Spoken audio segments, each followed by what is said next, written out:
almost everybody that I knew prior to coming to CppCon has had nothing but good things to say about the conference and the quality of individuals that you'll see around here.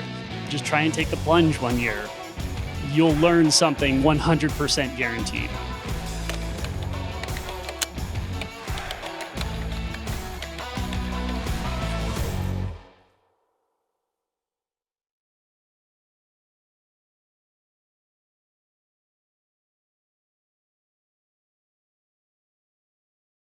Hi, everyone.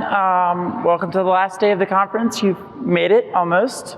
And welcome back from lunch. My name is Daisy Hollman. I've been super excited to give this talk for a while, which also means I'm super nervous because I really want it to go well because I want to give more of these. This is what can you learn from being too cute, what you should write, why you should write code that you should never write. And I'm calling it part 1 of N, because I submitted an outline for this talk that had 10 cute tricks in it, and this set of slides has 6. I presented 4 of them or 5 of them last night, and it took me an hour and 45 minutes. So we have no idea how many talks this is gonna be broken up into, but I'm excited, and I hope this goes well enough that we can keep doing this at a few other conferences and just keep learning interesting things about C++. But why? So part of this is we're all at the end of the week. We could all kind of use a laugh at ourselves at C++ with C++, laugh, yeah. And sometimes you do have to laugh to keep from crying. I hope everyone can learn something new about how C++ works from this talk. Particularly by using it in a way that's so bizarre that you can't forget how it works when it comes up in real code. And then maybe also learn the right way to do the same thing, at least for a few of these. And more importantly, I hope people will learn how to learn these things, how to play with C++. That's how I've learned so much that I know about C++. That's how I got involved in the C++ committee, is to play with C++ like this. Not in real code bases, not in production code, but how to learn new things about C++ by playing. So disclaimers, don't use these tricks directly in real code. I know someone is going to cite this talk in a code review, so I'm going to give you a snippet right here, right now, that said that you can respond to them with saying, don't use these tricks in real code. And don't cite this talk in your code review. But do use these things to learn things about your existing code. This is very definitely not a software engineering talk. This is not about what you should do in real code. This is about how to learn new things about C++ for people who have been doing it for years, people who have been doing it for decades. I hope people who have been doing it for decades will learn new things from this talk about C++. I learned several new things while writing this talk. Several people on the committee have learned new things because I had to ask them if this is how this works, and they said, I don't know. But yeah, well-written code should be unsurprising, and the whole point of this talk is to share some snippets that are surprising and then learn about them. So I do have a problem of my talks getting a little bit too into the weeds, but sorry, this talk is all weeds. And this talk is actually several mini talks. And I'm going to ask you to hold your questions to the end of each subsection. It's kind of broken up into like tweets that I made and then kind of follow-ups on that. And there's 6 of them. I won't get to all of them, but I'd ask if you'd hold your questions to the end of each like mini talk, unless I specifically ask if anyone has any questions or something like that. All right, really quickly, my qualifications. Who am I? Well, I'm Daisy, so I'm responsible for all of the oopsie daisies on the committee, but I regret nothing. Titus once said that he agrees with me, so that I think makes me an expert at software engineering, and he said so again at lunch on Tuesday, so that, you know, Bjarne once said +1. But then on Monday, Bjarne also said that he hates this talk. So if you go back and watch his keynote, he essentially said that. So, and Titus once said that a feature I proposed was nuclear weapons. So you can take what I say with a grain of salt. Anyway, here we go. So this is my first trick. I tried to roughly organize them a little bit by kind of popularity in terms of likes and views on Twitter. And I'm going to jump around through them. I'm putting the actual tweets into the talk so that you can go back through when I put out the slides. I'm going to tweet out the slides after the talk. You can go back through and click on the tweets, look at the conversation around the tweets. There's actually quite a bit of interesting stuff going on there. But I'm going to put the actual code and the trick here so that people can actually read it. So this is a kind of a fun one. You can iterate backwards through a parameter pack by folding over a right associative operator like assignment. So if you don't know what a lot of those words mean, hopefully by the end of this set of slides you will. But don't worry if you don't. So I think well, it turns out it's not actually the associativity, but we'll get into that in a second. So I think the thing that surprised people so much about this particular trick was this kind of surprisingly compact piece of code that does something really weird, right? So we're doing a fold expression over a couple of different operators, the comma operator and the assignment operator, right? And they do opposite things, and that just seems really weird to people. So I'm going to walk through this a little bit. This is, often you'll find yourself when you're doing generic programming in this situation where you have a single name for a parameter pack, right? T's with the lowercase t is a name for our parameter pack that represents multiple actual arguments, right? And you need to somehow do something with all of them or do something with some of them. And this is going to be a recurring theme in the talk, actually, because these are some of the hardest things to work with in C++, and thus they have some of the most surprising behaviors. So we have a little lambda here just to show off, like, what's going on, that actually prints out the argument to the lambda and then just returns something that we can use with the assignment operator. It doesn't really matter what it is as long as it has a well-behaved assignment operator. It doesn't do something weird with the assignment, like you couldn't return something that has a deleted assignment operator. But I use the type identity because I think that's an interesting C++ 20 feature that everyone should know about, but I'm not going to talk about it here because that's beside the point. And then we're gonna do this fold here. And when we call this function template that we've created with a parameter pack, like 1, 2, hello, 3, 4 world, right? Notice that we can mix types in parameter packs. That's kind of part of the point, right? The assignment prints backwards and the comma operator prints forwards. And so I got some really interesting reactions to this, which maybe I should have put this into my qualifications. Alistair Meredith said that he wishes he'd figured this one out himself. Michael Park, terrifyingly enough, says that he's used this in real code. And other people said this is witchcraft, which I hope to fix. I hope this doesn't look like witchcraft by the end of this talk. So what's going on here? Let's walk through this very slowly without parameter packs. So we have this print1 function. It returns something that we don't care about, right? We're just ignoring the return value here. But we are printing things out with cout. Yes, I use indle here because I, at the time, worked in a field that didn't do much input-output, and I didn't realize that that's a thing that people say you're not supposed to do, and that's not part of this talk, so anyway. So obviously if I call print1 with hello, it prints out hello. If I use the comma operator, so the comma operator is something that you generally shouldn't use in C++. That comes up occasionally, but we get hello printed first and world printed second. And if we use the assignment operator, we get world printed first and hello printed second. And what's going on here is that we're evaluating the arguments to an operator call, right? So in the first case right here, This is where you have the comma operator, and in the second case, the equals operator. But the evaluation of those arguments has side effects, right? And for a long time C++ programmers will know that in general, the side effects of function call arguments, the ordering's not specified, right?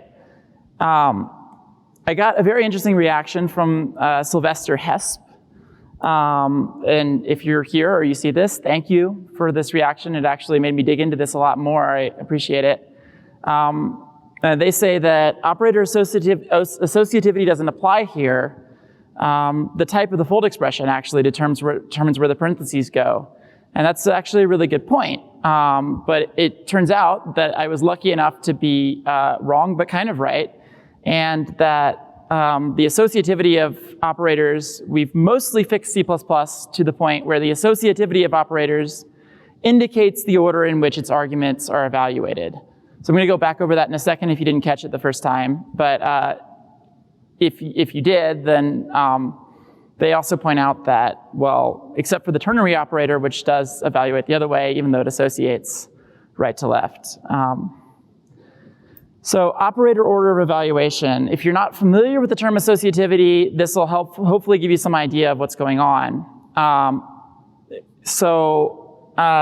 We're going to step back a second and look at the actual standard. This is the statement that Sylvester was pointing out, and that is that, you know, the arguments to individual operators are not sequenced, the evaluation of the arguments, right? But in C++ 17, we actually added that for the comma operator specifically, the left expression is sequenced before the right expression. And then also in 17, in the greatest stable tag in the entire standard, expr.as, we added that the right operand is sequenced before the left operand for assignment. So let's talk about fold expressions and associativity and see what Sylvester was talking about here.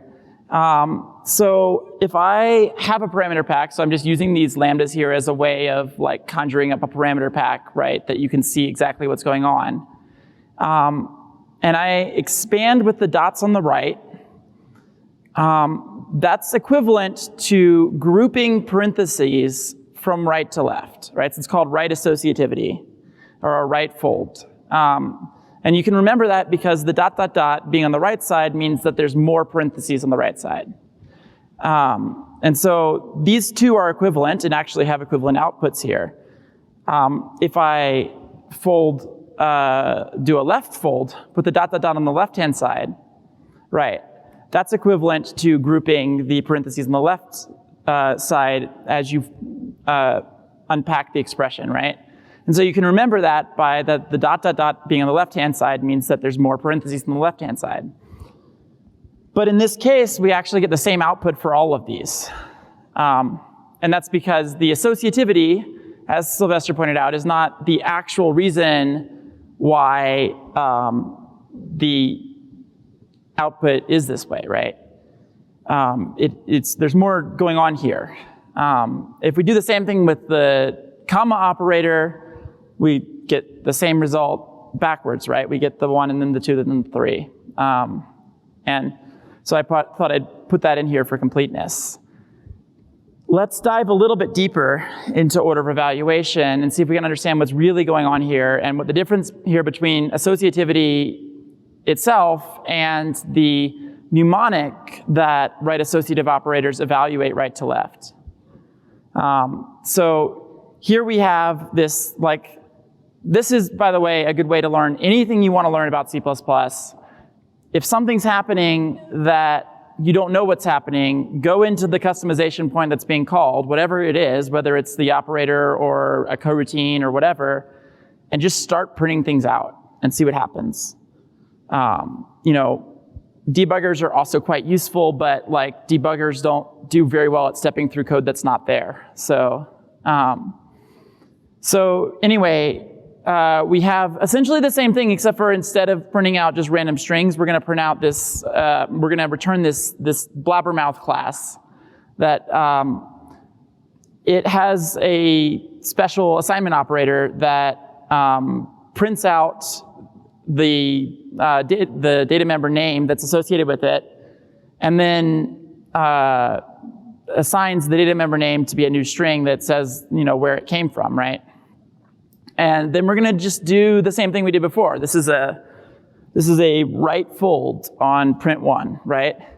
And we see that we get print1 of C and print1 of B evaluated first. So that's this part in the parentheses right here, right? So the right argument of this full expression is being evaluated before the left argument of this full expression, right? And inside of these parentheses, the right argument of this expression is being evaluated before the left argument of this expression, right? So then the next thing that happens is that this is evaluated, right? This equals operator is evaluated, and that has this print statement in it, right?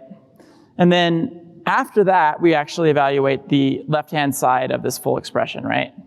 So these parentheses are the right-hand side of this equals operator here, right? And so it gets evaluated before the left-hand side of this equals operator here. So we actually are evaluating the assignment in here before we actually evaluate print1 of A. And then we evaluate the final assignment. And you'll see that if I go the other way around, we actually do see a difference this time, in which now we're actually evaluating print1 of C. And then we need to evaluate the left-hand side of this operation before we can actually evaluate the operation. So evaluating that entire left-hand side here involves first evaluating this, print1 of B, and then evaluating print1 of A, and then evaluating the assignment operator. And then we can finally evaluate this assignment operator. So did everyone follow that? We're at the end of this trick. Are there any questions that I can answer for this particular trick before we move on? Any online questions related to this trick in particular? Are people mostly following? All right. I'm trying to take it slow, but I do have a tendency to get super excited and talk really, really fast. And I'm sorry if I'm doing that, please slow me down. All right, let's go on to a completely different trick. This is the one that I put up on the screen during my practice talk, and one of a very senior engineer watching my talk said, "Oh, I do that all the time." So maybe this is something you should do, maybe not. I still think that you should use something that's a little bit more readable. But so if you want some block of code to execute exactly once in the lifetime of your program, even the presence of threads, you can put it in an immediately evaluated Lambda with a potentially unused static local variable. So what does that mean? So here's the actual code of our cute trick. We are running some function on a whole bunch of threads, in this case 2, because that's what Compiler Explorer supported at the time.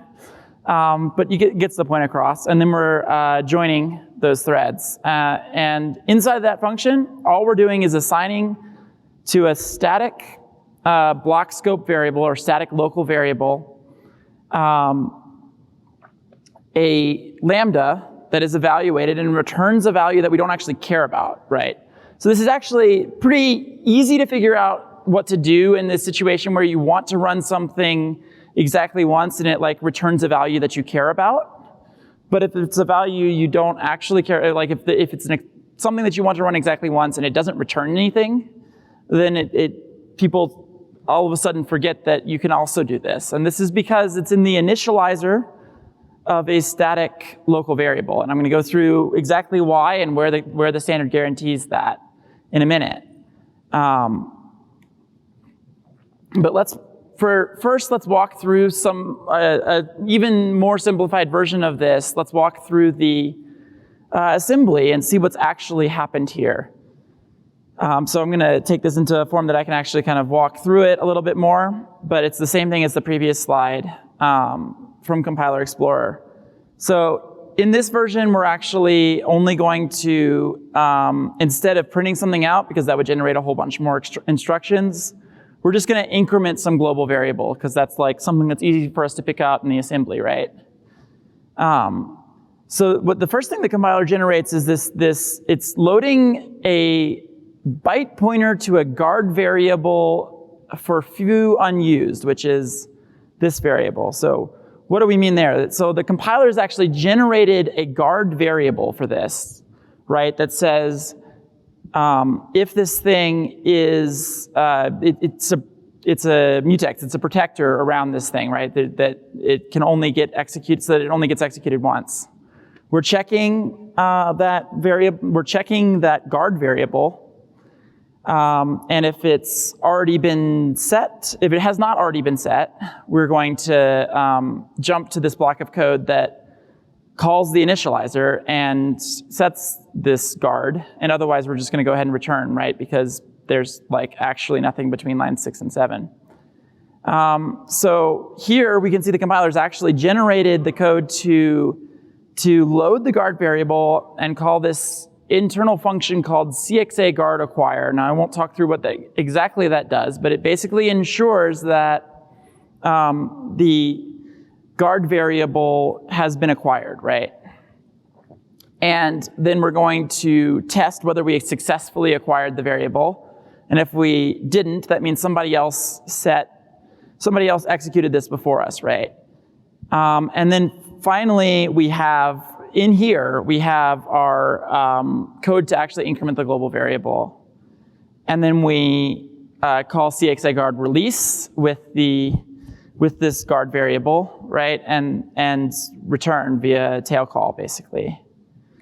So is this something you can count on? Every time I post something like this, people are like, wow, this is crazy. I didn't know the compiler was doing all that much stuff. Is this something I can count on all compilers? That doesn't seem like something I count on all compilers. It just seems like this one compiler being safe. And no, actually, the standard says that dynamic initialization of a block variable with static storage duration is performed the first time control passes through its declaration. And there's a bunch of other text there that ensures that we know exactly when the initialization is complete. And then when I was making this slide, I was like, oh, wait. What does happen if the initialization exits by throwing an exception? That gives me a really bad idea. So then I tweeted.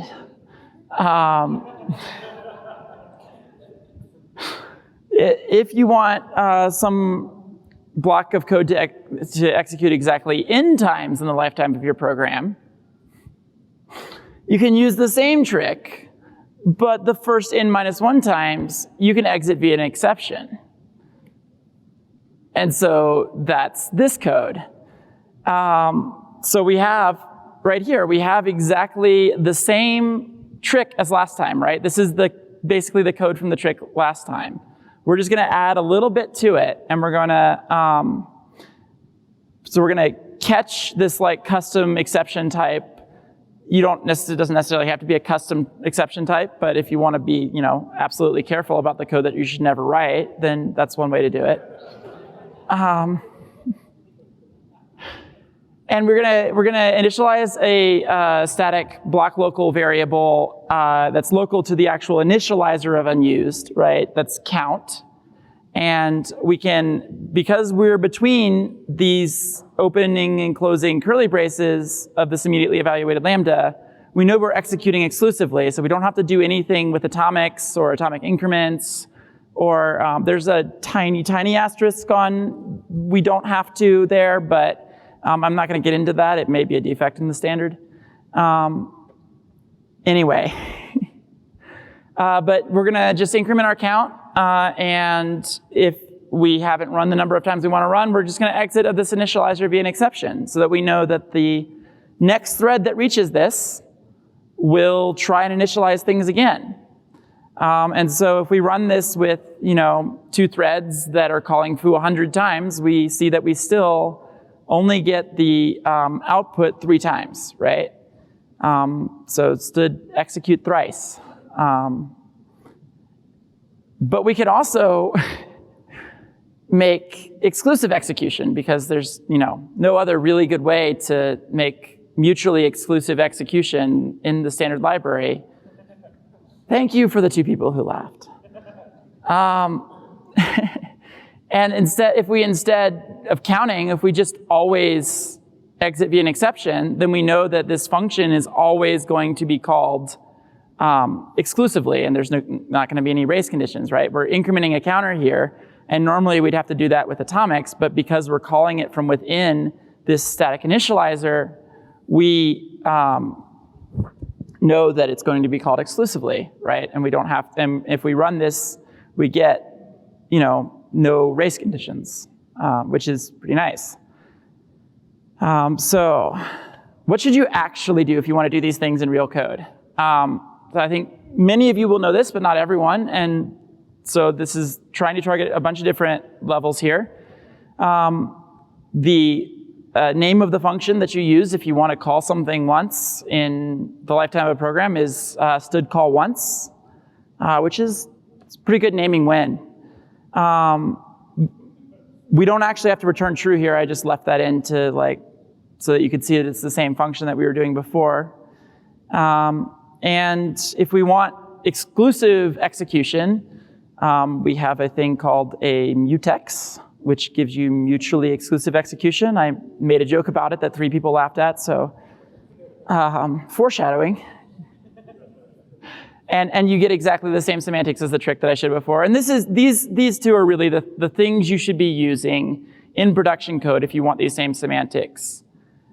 Because somebody's going to read this and say, oh, what's going on? Oh, I'm calling it once, right? Whereas someone who doesn't know how static initializers work may not realize that that's being called exactly once. So in general, writing code that has the name of what it does and the name of the function is good practice. And finally, if you want to execute something the first n times in real code, you should probably rethink your life decisions. But if you really do, you can just use an atomic and a mutex. And someone reading your code will know what's going on for the most part. So let's see, what are we at? 33 minutes left. Are there any questions on this section before I move on? Any online questions? All right. Oh, hey. How does the code generation differ for creating a static variable versus std call once? I did not look at that. We did specifically look at the fact that the exception behavior of std call once is the same as the exception behavior of entering a static initializer, static local initializer, and exiting via an exception. I would be surprised if their code gen is not similar. If it's not, then that's probably a compiler bug. Since the semantics are supposed to be identical according to the standard, you should talk to your compiler implementer and tell them to fix that if one is faster than the other. Any other questions? That's a good question, thank you.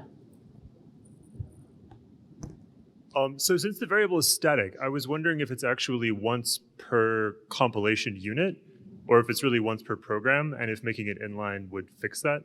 And also how std call once relates to that. So static in this case is, it does relate to the translation unit, but this, because of the one definition rule, those are deduped at, unless you define them multiple times, in which case you have an ODR violation in your program, right? Hey, Arthur. Hello. To the previous questioner about the difference between call once and static in terms of performance, I think you'll find the static stuff usually does better code gen than call once, because call once will often be like pthreads or something like heavy, very heavyweight. That is actually true, yeah. Pthread call once is often used for std call. You're right about that. Thank you. Oh, yes, and 2 from online. How does the generated assembly compare between the exception version and the mutex version? And doesn't the static mutex effectively lock guard twice, once to protect the mutex in it, and then once in the mutex itself? That is true, although I believe mutexes are not dynamically initialized. So this is dynamic initialization of static variables.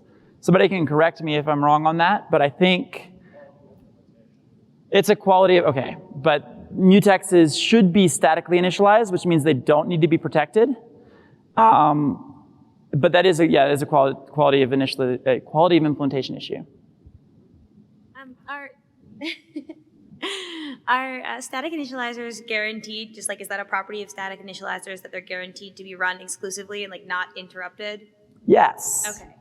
So that's this, it's, kind of a little bit obtuse in this particular block of code, but it's statement.decl, because this is how I read all of my stable tags.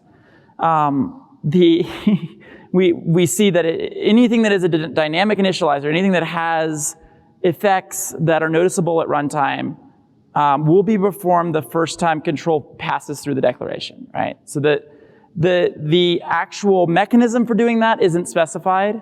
Every compiler I've looked at uses this guard variable and then CXA acquire, guard acquire. But as long as it guarantees those semantics, the compiler is allowed to do whatever it wants. The mutex has a const per default constructor, which means that the static initialization is guaranteed.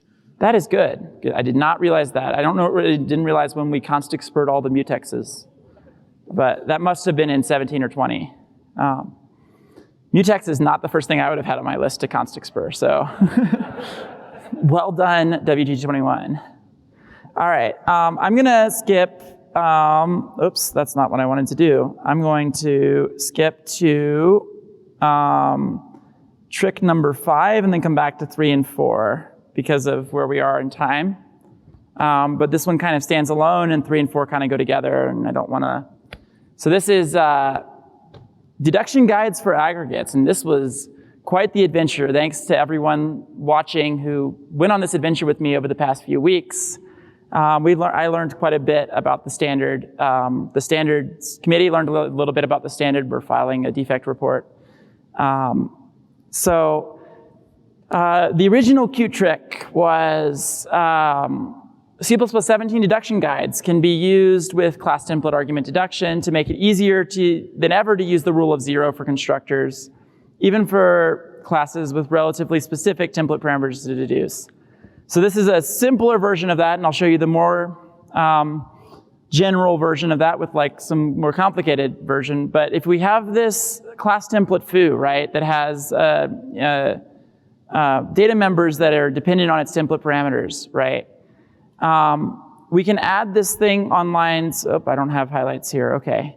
We can add this thing on lines 6 and 7 called a deduction guide that basically tells the compiler how to deduce the template parameters when class template argument deduction takes place. So class template argument deduction is when you construct a template without giving template parameters. So there's no angle brackets here. That actually looks like, pretty normal code for people who are afraid of angle brackets to use. Not that that's a bad thing. Any good programmer should be afraid of angle brackets, at least at first, until we have to use them. And you can see that like this code compiles and runs and has no problems. It deduces the type, in this case, to be int and char. It deduces the type in this case to be double and const char 6 because hello has a null terminator there, right? And so we've written something that is really very compact, very simple, and actually very generic all at once. And so I think that's actually a pretty nice little trick. And I actually, if you think the person reading your code is going to understand it, suggest you use it in your code. That's a very big if, right? Every piece of code you ever write should be with the person reading your code in mind. And if you don't think somebody's going to understand it, then go the long way, write a regular constructor, write a deduction guide. Don't be this cute. An innocent question. Wouldn't it be really nice if we could just omit the deduction guide, right? Pretty much, this seems a little bit redundant, right? The whole point of an aggregate is that you can leave out the constructors, and the whole point of aggregate construction is you can leave out the constructors, right? So who thinks we should add this to the C++ standard? Anyone? Okay, a few people do. Including a standards committee member. Awesome. Who thinks I'm adding leading questions about something that's already in the standard? Thanks, Teamer. Teamer wrote a paper that added this to C++20, and I didn't know about it. So I would have raised my hand on the first question for sure before this week. And actually, you can do this in C++20 code.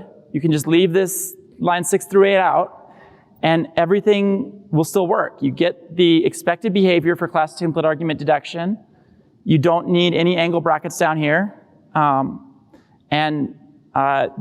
so you get the trick without the extra cost. Well, the caveat is that this works fine with C++20 as long as _CPP deduction guides is greater than 2019-07, which Clang does not yet set. So if you are using Clang, you cannot yet use this. But GCC does fine with this. Presumably Clang will at some point. All right, let's go on to the original text of the trick that I tweeted. Well, you can actually do some fairly advanced things here, right? You don't actually need to translate your template parameters directly into data members like this, right? You could say, if I get an initializer, an aggregate initializer, that has an initializer list here, which is a valid way to construct a std vector, right? So that initializer list just gets passed to the std vector constructor directly, right? If it has an initializer list here, which is what the compiler interprets this thing as, then I want you to deduce u as the second template parameter, right? The values in the initializer list. And we're not even using u as the type of the second member. We're using u as the dependent type of std vector, right? The template parameter to std vector, the template argument to std vector. So that's, I mean, pretty cool. You can kind of go a little bit wild with this as long as you're still doing aggregate initialization, right?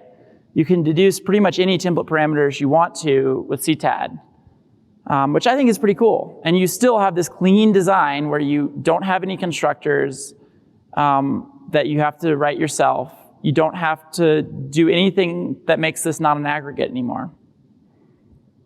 All right, so question. Who thinks that this should work? Because I didn't have a clue. What if I want to use C++20 designated initializers with aggregate initialization like this? Does anybody think that this should work in C++? Who thinks that the standard says this shouldn't work?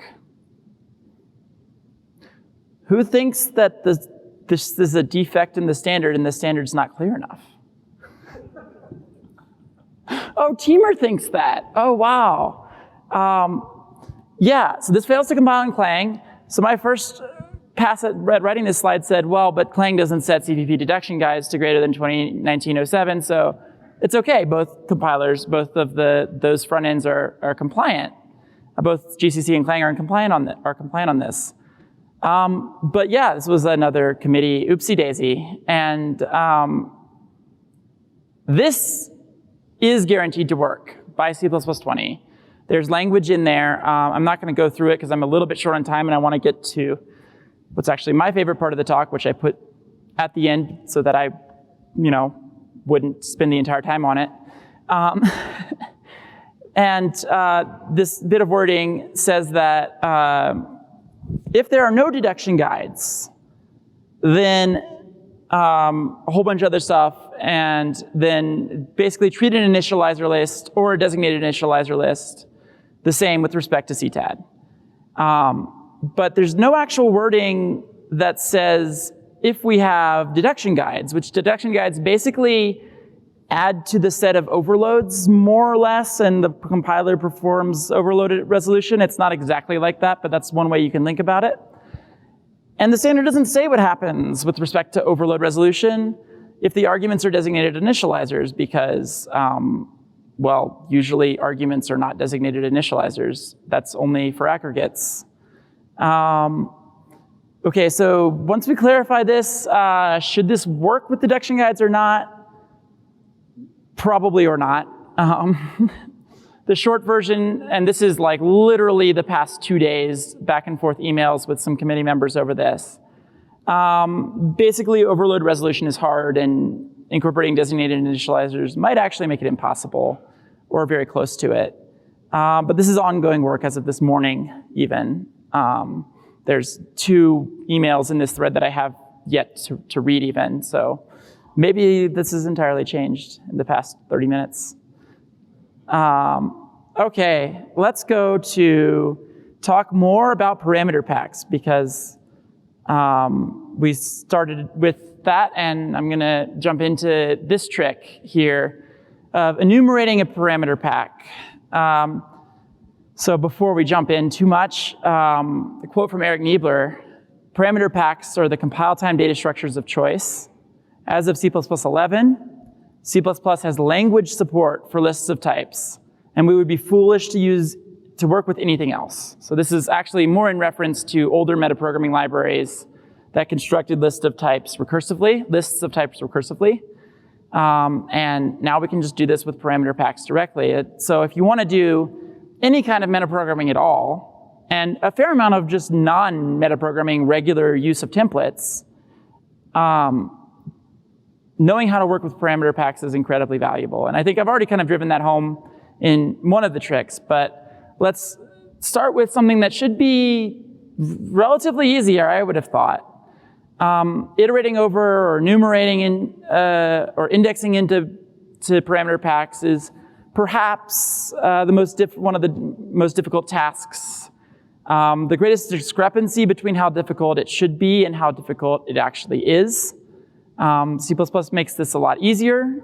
There was some discussion for a while about having language level syntax for this, like a for ... I think is one of the proposed syntaxes. I don't actually know the status of that proposal, but I haven't seen it in a couple of years, so I suspect it's more or less not making much progress. Somebody can correct me either in the comments or afterwards, if so. But basically, we're in this situation where we're doing some generic programming, and somehow we have something associated with a name args, that represents a whole bunch of arguments, right? We call that a parameter pack, or an argument pack. So Herb already stole my thunder on this, but everyone in here who went to Herb's talk should know this is a template, even though it doesn't look like a template and doesn't use the keyword template, right?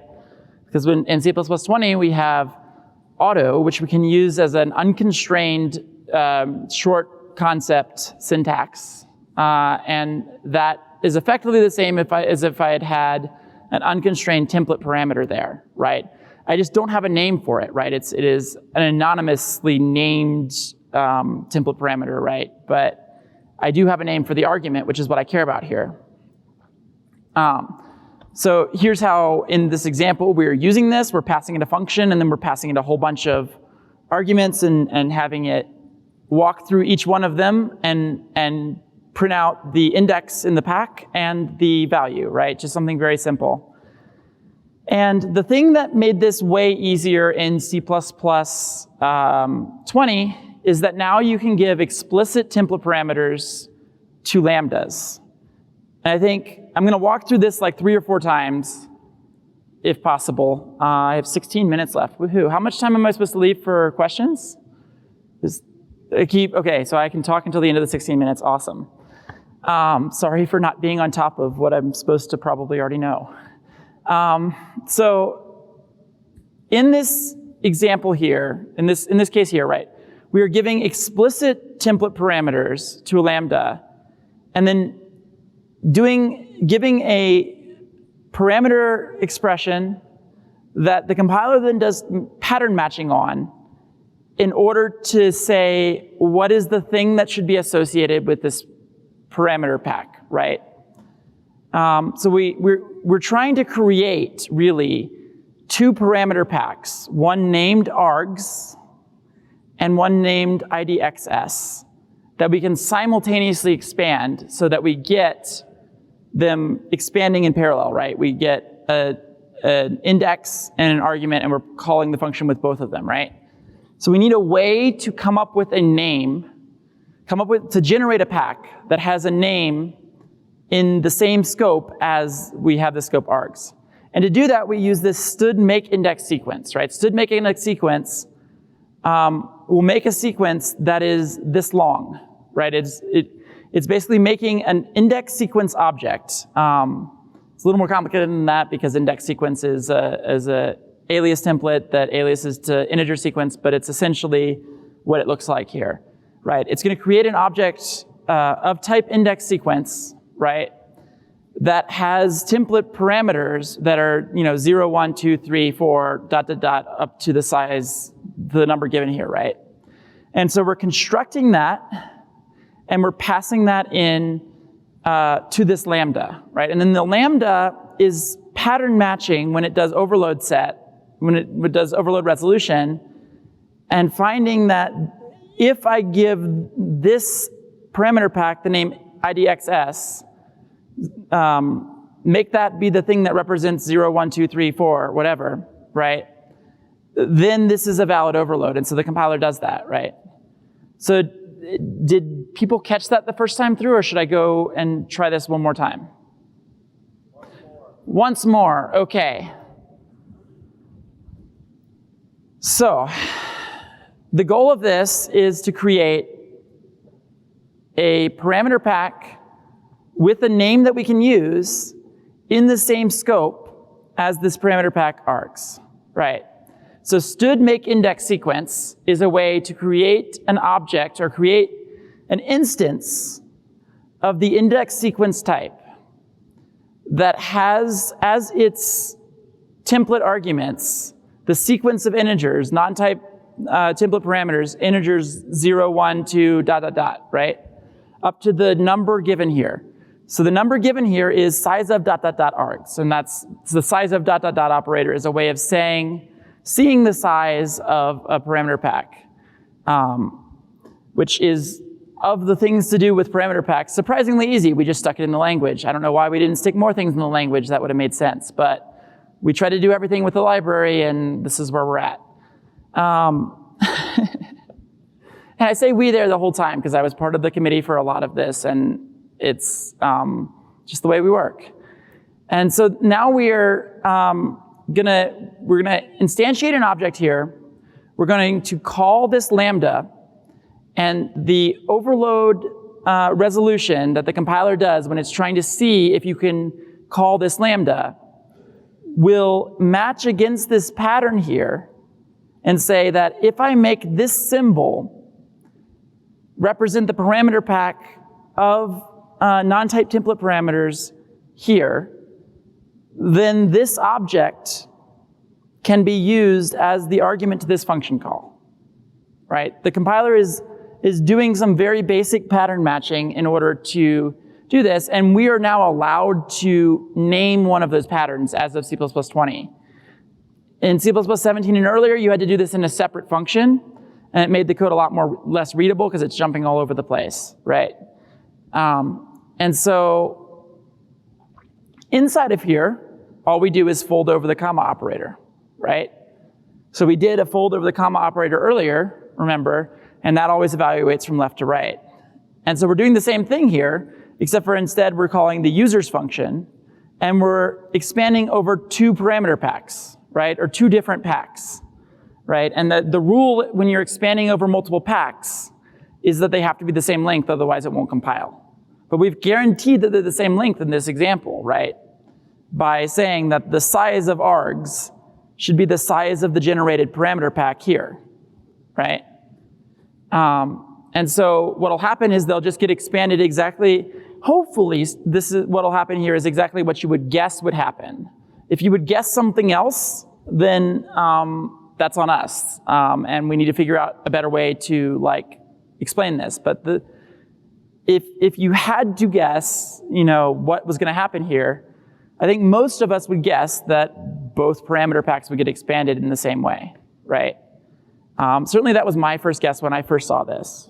And so, yeah, the function gets called with 0, hello. It gets called with 1, 42. It gets called with 2, world, and 3, 73.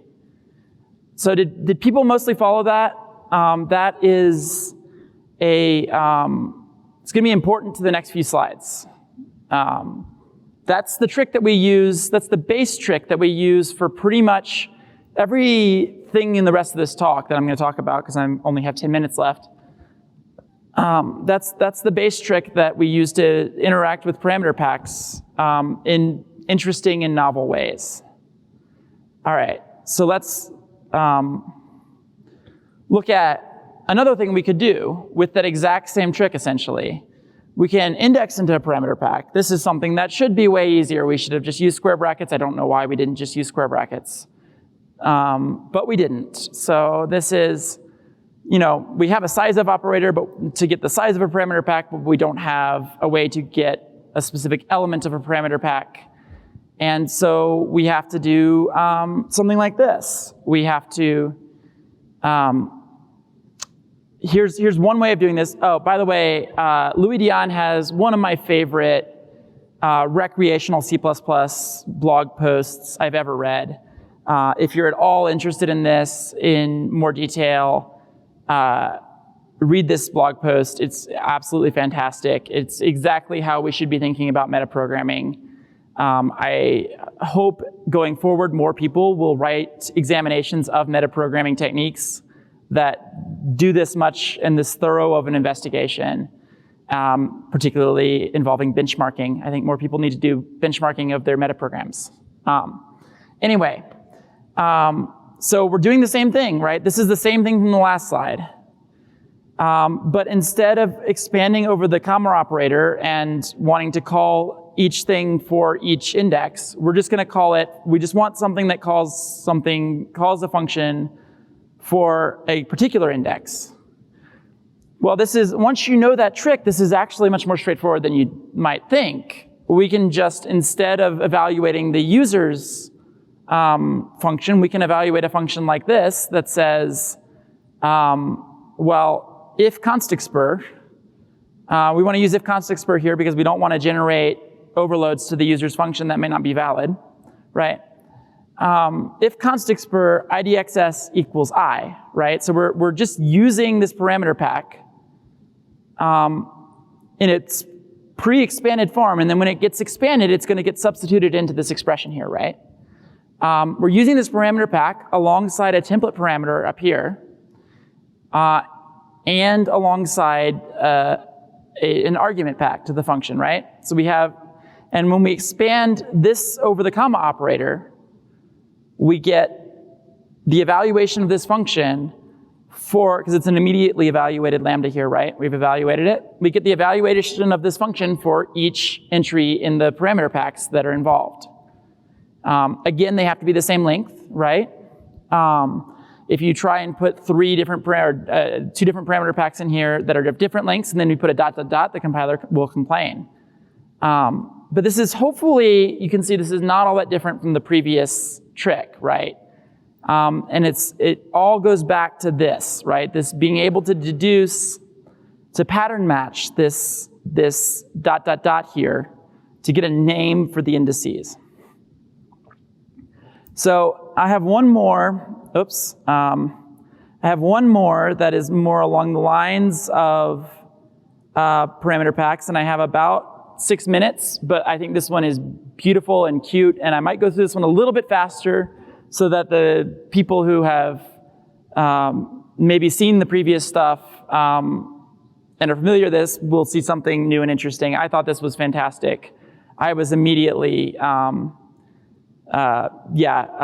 Richard Smith showed this one to me just kind of on a lark off of one of my other tricks, and he just kind of threw this in there as a way to do something that was completely unrelated to the trick, or not completely, but so another thing that you would think would be easy, and it isn't, is getting the last element of a parameter pack, right? So if we want the first element of a parameter pack, that's easy. We can pattern match by giving an explicit argument, right, and then a pack argument, and the compiler will match a parameter pack over that. But we're, for unknown reasons to me, not allowed to give a parameter pack and then a explicit last argument, right? We can't the compiler can't match that pattern for some reason. I'm hoping that as we start to get more and more sophisticated, like language support for pattern matching, we'll be able to match things like that at some point. But for now, you have to do something like this. Here's one way of doing it. There's a lot of ways of doing this. I thought this was really cute. So we're in this situation like we often are, where we have a set of arguments, right? And we need some way to invoke something that uses only the last argument for some reason, or we need some way to get a name for the last argument, right? And we're using our trick from before, but this time we're using something slightly different. We have a -1 here, and that means that our parameter packs are not going to be the same length, right? So we cannot simultaneously expand them. We're gonna have to do something different. And the something different that we're gonna do here is actually, I think, really cool. We can take a concept. So this is a C++20 concept. This one's pretty trivial. It actually is a concept that always passes. It's always true, right? Any, that's why we named it any.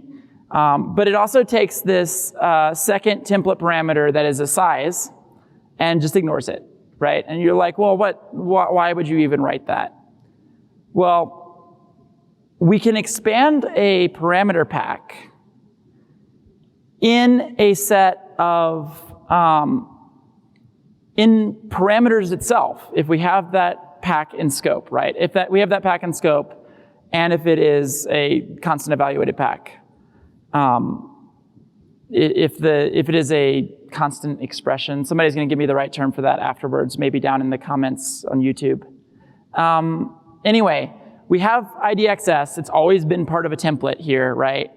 And we can expand this pack over the first n-1 parameters to this lambda, right? And because we're no longer deducing the parameters, but we're actually telling it how many there are, right? We're not deducing the size of this pack. We're telling the compiler how many of them there are by expanding this parameter pack. We're now, all of a sudden, allowed to explicitly name the last argument, which I thought was really cool. It kind of feels like cheating, but you're allowed to do this. And then we call this lambda with all the arguments, and we now have a name for the last argument, which we didn't have before, right? So I think that's actually a really cute trick there. I wish I had time to go over it again, but that's essentially all the time I have to talk about this. One quick note, why can't we have nice things? You know, here's one way where this would be a lot nicer is if we could just deduce the arguments and then just deduce the second to last parameter and deduce the last parameter, right? That seems like code you should be able to write. And I spent a fair amount of time talking to committee members, talking to a bunch of people about this, and tried to do some archaeology on the papers. And even Corentin is actually writing a paper that would allow us to do this. Among the other, I don't know, 75 papers that he's writing. So if you want to see things like this in the standard, talk to Corentin on Twitter. He could definitely use some help writing papers. So in summary, why can't we have nice things? The closest thing to a good answer on this I got, though, was that people wanted to make sure that you could parse parameter packs in a single pass left to right, and there's some nice properties from a theoretical perspective of that that gives you. I'm not going to go into that any more than that, but yeah, that's all the time I had. So I didn't even take the time to make a question slide, so I'll just use the title slide. But questions? Can you go back?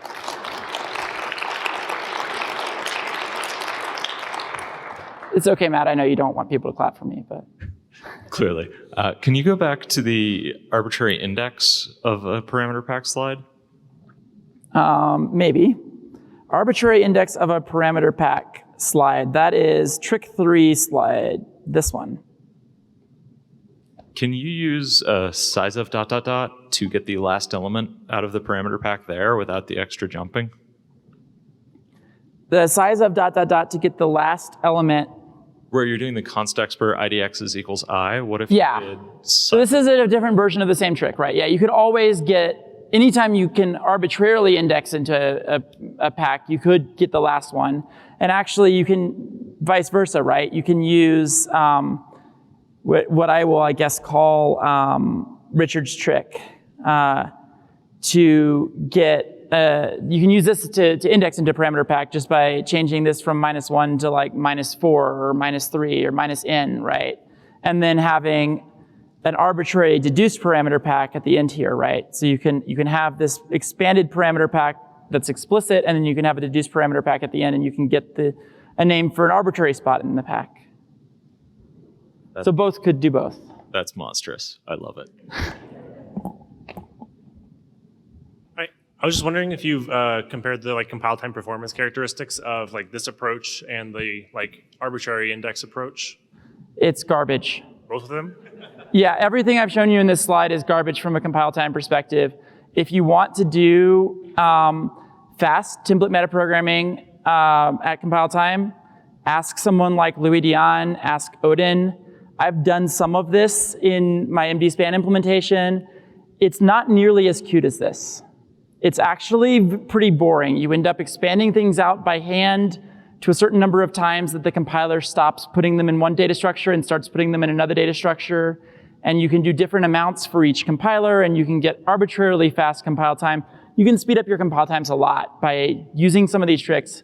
They're often not very cute. I should maybe do a talk on them sometime, or actually someone who knows these things like Odin or Louis should do a talk on them sometime. It's a really fascinating area. Louis' blog post is a good place to start learning about it. But that's unfortunately not this talk. Ben. I was wondering, the arbitrary index into a parameter pack, the trick 3 you just showed. Yeah. Do you know a way to index into a parameter pack at runtime that's better than this trick with ORing together, the result of the...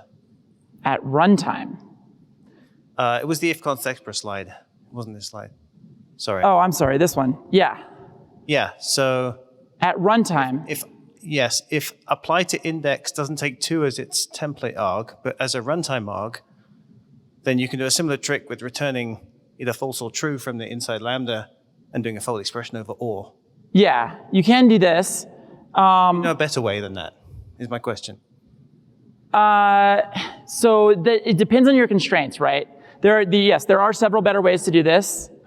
Honestly, the way you should do this if you ever happen to have to do this in code and you don't have constraints on performance necessarily that you might lose from this is just shove all these things into a std tuple and use std_get.